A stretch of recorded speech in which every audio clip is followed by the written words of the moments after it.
afternoon, I'm Brenna Perry, and I will be going over the marketing research that was conducted over Zen Motors and the issues the company has had to face regarding its current models and how they could potentially overcome them.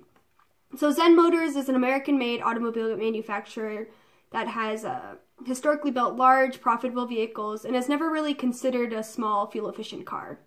So in recent years, gas prices have been going up and consumers have been turning to smaller, more compact cars in order to pay for their gas. Although Nick Thomas, who is the CEO of Advanced Automobile Concepts, doesn't believe that this is a permanent issue and that fuel prices will go down with time, there is a chance that he's wrong and he needs to do the research to find out how to go about this issue.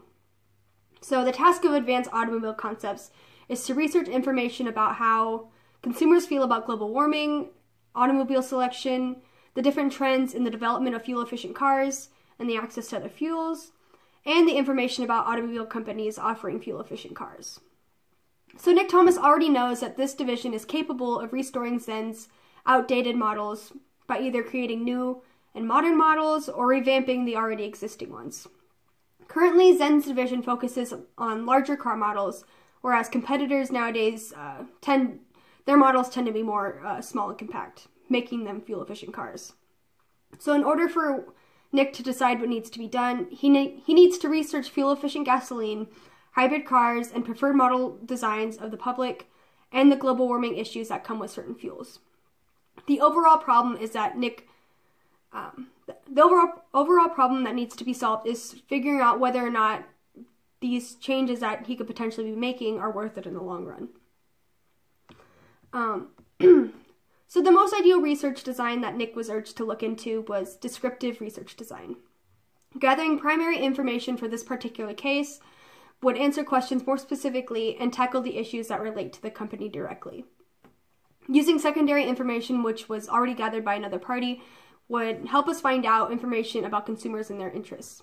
We ask questions such as, what style of a fuel-efficient car would most pique your interest, or why would you be interested in a fuel-efficient car? And questions like these give you a better idea of what consumers actually want. Asking the questions of who, what, when, where, and why could really benefit Nick's descriptive research design because it'll help him approach the fuel-efficient car market in a more effective manner. So I looked into some secondary data online and found an article that talks about the rising of gas prices in the future. And it basically states that the rising of gas prices will affect the way people choose to transport themselves from place to place. Gasoline is a major cost that people have had to endure just to get around cities, and as they get higher, they will choose to cut down the distances that they drive. The article states that we have a good 4 to 6 years of sustained high gas prices before people actually decide to make changes to their means of transportation. So defining the population. This survey was set to target the individuals who primarily bring the income into their households and who may or may not own a vehicle. In this survey, it is important that Nick covers questions such as age, average household yearly income, what vehicle they currently possess, and their opinions about fuel-efficient cars and global warming. So many factors were considered before the initiative was taken to choose how the data was going to be retrieved. For this particular research project, online surveys proved to be the best option for Nick to administer because they're the fastest growing method of data collection, and they're easy to create, they're cheap, and they tend to have the highest response rate in a short amount of time compared to other methods.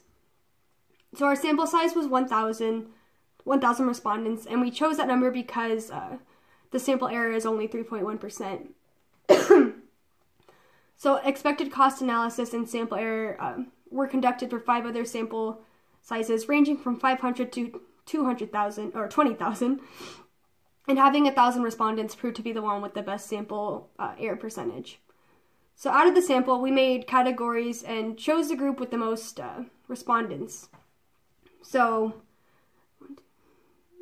like hometown size was 1 million plus, gender was male, marital status was married, number of people in the household was 1 person, age ranged from 35 to 49, education, highest completed was high school, job type, most were in sales, Dwelling type was single family, and income ranged from $25,000 to $45,000.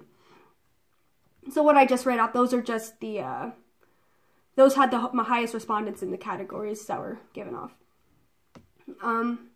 So based on all the studies that were done through this survey, we have found that people are worried about global warming, and they feel that we should find alternatives to gasoline. Most respondents believe that hybrid autos that use alternative fuels will keep gas prices down and reduce fuel emissions that they give off.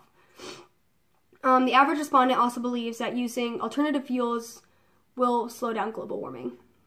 I personally would recommend that Zen Motors produce a variety of the 5 hybrid models that were discussed, and also the gender, having the gender, because they had similar means with most of the models, and it's just irrelevant, and gender should not be taken into consideration when targeting these hybrid models. So overall, hybrid vehicles are a great solution when dealing with the threat of global warming combined with high gas prices.